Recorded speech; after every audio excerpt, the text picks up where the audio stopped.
Welcome to General Biology. Today's presentation is going to be on trophic cascades. So what is a cascade? So a cascade is when you have something kind of tumbling down through a system. So this would be a cascading waterfall as the water tumbles down through the waterfall. What happens at the top can affect what happens at the bottom. If we cut off water up here, then we're not going to have any water down here. So in a food web or a food pyramid, you also have a trophic cascade. What happens at the top has an effect at the lower levels. For example, if I increase the number of hawks, I would decrease the number of snakes, increase the number of rabbits, and decrease the amount of grass. That effect, if you're having an effect directly on the organism below you, like sea otters eating sea urchins, we call that a direct effect.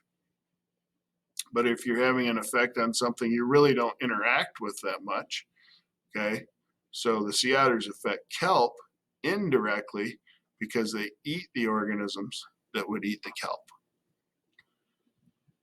So normally you have these nice kelp forests if sea otters are around, where lots of crabs and lobsters and fish and all kinds of organisms live in these kelp forests. And the sea otters help maintain these kelp forests by keeping the sea urchin population low. So these guys eat a lot of sea urchins. They rip them apart and they eat the insides of the sea urchins. And by doing that, they keep the kelp forest intact.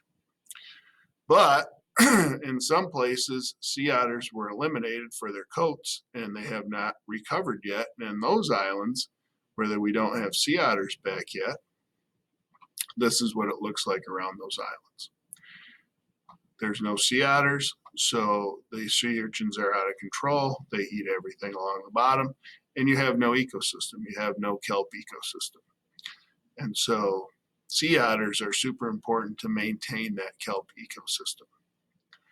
Wolves kind of play the same role in Yellowstone.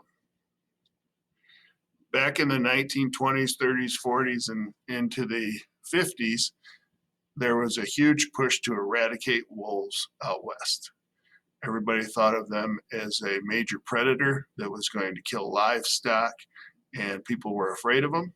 And so there was a big push to eliminate wolves. People were paid a lot of money for wolf pelts, and so lots of hunters went out west and killed wolves and made a lot of money.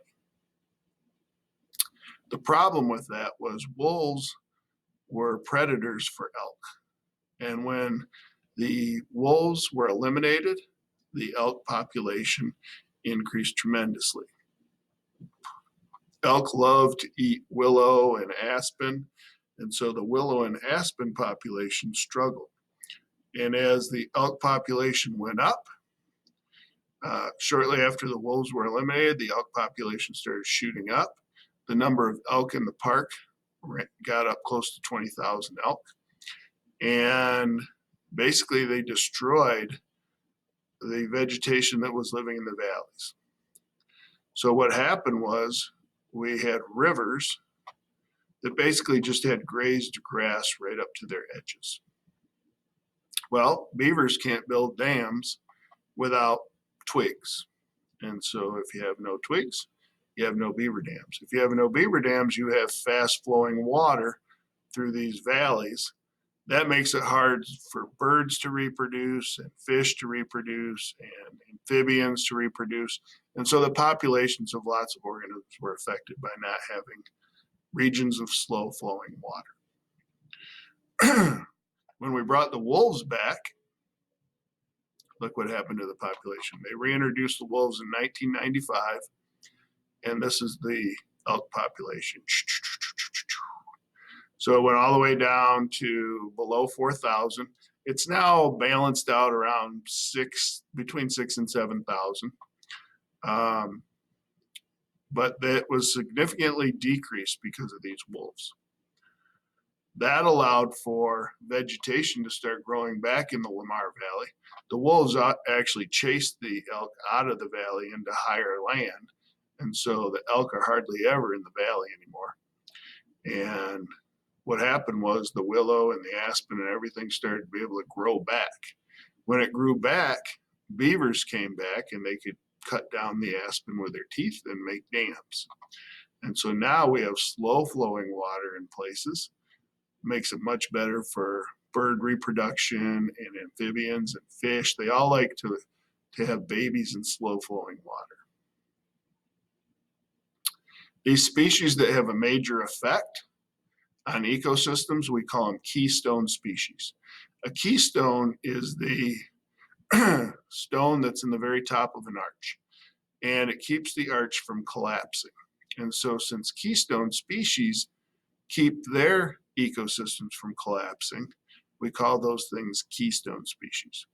So the sea otter, by eating sea urchins, kept the population from growing enough that it affected the kelp.